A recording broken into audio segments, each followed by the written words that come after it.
everyone, in this video I'll show you how to change app icons on your iPhone. You can customize the look of your app icons by adding custom images. Let's get started. First, make sure you have the Shortcuts app downloaded on your iPhone. If you can't find it, you can download it from the App Store by searching for Shortcuts. Next, open a browser on your iPhone and select for the app icons you want.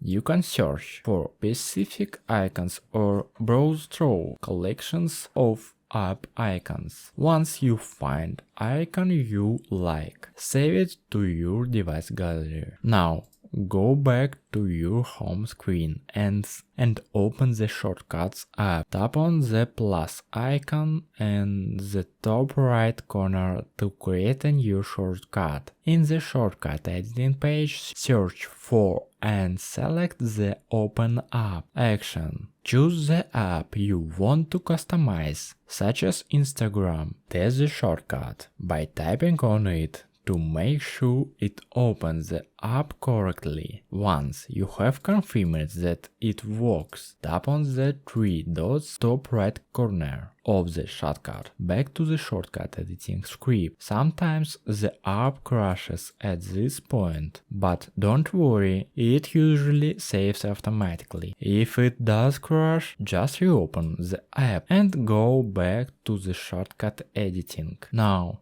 tap on the Share button in the bottom right corner of the shortcut. In the sharing options, look for the Add to Home Screen option and tap on it. You'll be prompted to choose a photo for the app icon. Tap on the two stacked blocked icon in the bottom left or middle or of the screen to take a photo. Select the image you saved from the browser and it will be added as the app icon. You can also add the app's name beneath the icon. Once you're done, tap Done in the top right corner to save the changes. The shortcut will now appear on your home screen as a custom app icon. When you tap on it, it will open the corresponding app such as Instagram. If you want to remove the original app icon from your home screen, simply swipe it to where you usually have it and